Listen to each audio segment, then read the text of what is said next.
నెల్లూరు జిల్లా రాపూరు మద్యం దుకాణంలో చోరీ ఘటన మంగళవారం ఉదయం వెలుగులోకి వచ్చింది. మద్యం దుకాణంలో పనిచేస్తున్న క్యాషియర్ వివరాల మేరకు సోమవారం రాత్రి 10 గంటల తర్వాత షాప్ క్లోజ్ చేసి అంతా వెళ్లిపోయామని, అర్ధరాత్రి దాటాక గుర్తు తెలియని దుండగులు ఈ చోరీకి పాల్పడినట్లు తెలుస్తోంది. మంగళవారం ఉదయం దుకాణానికి వచ్చి చూస్తే తాళాలు పగలగొట్టి ఉండడంతో వెంటనే పోలీసులకు సమాచారం ఇచ్చారు. 4 మద్యం కేసులు, కొంత నగదు చోరీ అయ్యిందని తెలిపారు. సమాచారం అందుకున్న రాపూరు పోలీసులు విచారణ చేపడుతున్నారు.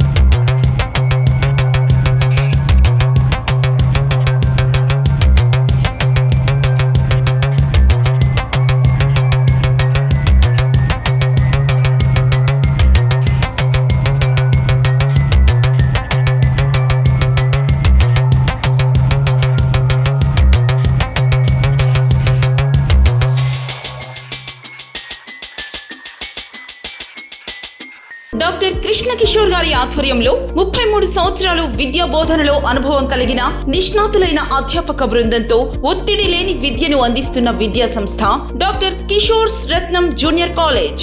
స్థాపించిన 2వ సంవత్సరంలోనే జూనియర్ ఎంపీసీలో 470కు 466 మరియు జూనియర్ బైపీసీలో 440కు 434, సీనియర్ బైపీసీలో 1000కి 989 మరియు సీనియర్ ఎంపీసీలో 1000కి 987 మార్కులు సాధించిన ఏకైక విద్యా సంస్థ డాక్టర్ కిషోర్స్ రత్నం జూనియర్ కాలేజ్. ఇంటర్ విద్యతో పాటు MPC, IIT advance, JEE main, యాప్సెట్, EAP set మరియు బైపీసీ నీట్లకు అత్యుత్తమ శిక్షణను అందిస్తున్న విద్యా సంస్థ డాక్టర్ కిషోర్స్ రత్నం జూనియర్ కాలేజ్. డిమార్ట్ ఎదురుగా మాగుంట లేఅవుట్, నెల్లూరు. అడ్మిషన్లు జరుగుచున్నవి. Hi Nilor, please subscribe to N3 TV.